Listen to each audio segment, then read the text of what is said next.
আসসালামু আলাইকুম ভিউয়ার্স, আপনাদের সামনে নিয়ে আসছি একটা ইম্পর্টেন্ট ভিডিও। সেটা হচ্ছে হেলথ অ্যান্ড টিপস। এই আপনার দার্জিলিং কমলা গাছ কীভাবে জিওব্যাগে রোপণ করবেন।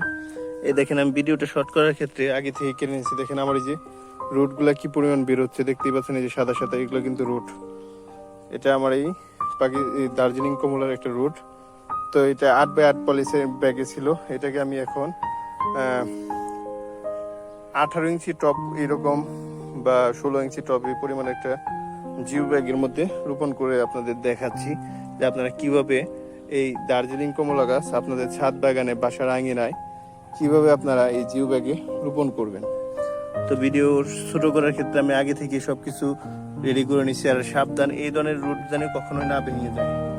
তাই এর আগে যে ভিডিওটা দেখালাম পাকিস্তানি কমলা, এখন আমি আসছি দার্জিলিং কমলা। ঠিক ব্যাগটার চারদিক দিয়ে এরকম মাটি কিছুটা উঠিয়ে নেবেন। উঠিয়ে নেওয়ার পর ঠিক এভাবে আমি যেভাবে আপনাদের দেখাচ্ছি, ঠিক এভাবে এখানে আমি প্রত্যেকটা গাছের জন্য মাটি ইউজ করি। 25% হচ্ছে মুরগির লিটার, আর 25% হচ্ছে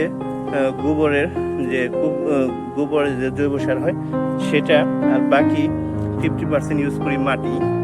তো ঠিক এইভাবে চারা লাগালে ন্যাচারালি জৈব সার পেলে গাছগুলো দ্রুত বেড়ে ওঠে আর দ্রুত চারাগুলো বড় হয়ে যায়। ঠিক আমার এই যে গাছটার মতো দেখেন, এটা মাটিতে রোপণ করছি 10 থেকে 15 ফিট। ওইটাও দেখেন 10 ফিটের মতো হয়ে গেছে। ওগুলো টবের মধ্যে দেখেন এই যে সবগুলা, এগুলো প্রায় 6-7 ফিট হয়ে গেছে।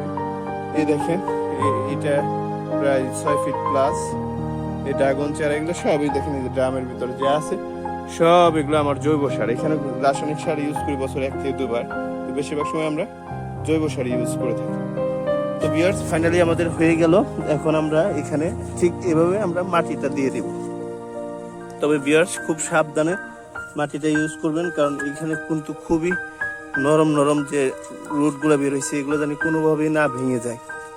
ভিউয়ার্স, আমি আপনাদের ভিডিওটা শর্ট করতেছি যেহেতু জুমাবার নামাজের সময় হয়ে গেছে প্রায়, যার জন্য আমি একটু তাড়াহুড়া করতেছি।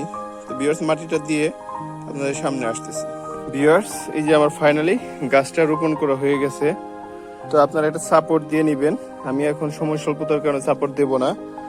আর এই গাছ রোপণ শেষে আপনারা অবশ্যই ভিউয়ার্স ছত্রাকনাশক ইউজ করবেন। গাছের এখানে 1 মিলি 1 গ্রাম হারে প্রতি লিটারে আপনারা ছত্রাকনাশক ইউজ করবেন। ইউজ করার ফলে আপনাদের গাছের যে রুটগুলো দেখলেন, এগুলো কোনো যে পোকামাকড় বিভিন্ন থাকে মাটির মধ্যে, সেগুলো নষ্ট করতে পারবে না। তো ভিউয়ার্স, এই ছিল আজকের আমার ভিডিওটা ভালো লাগলে অবশ্যই লাইক, কমেন্ট, সাবস্ক্রাইব করবেন ভিউয়ার্স। আর আমার এই চ্যানেলে যদি কোনো কিছু আপনাদের প্রশ্ন থাকে অবশ্যই কমেন্ট করবেন। আসসালামু আলাইকুম। দয়া করে আমার চ্যানেলটাকে সাবস্ক্রাইব করে দেবেন।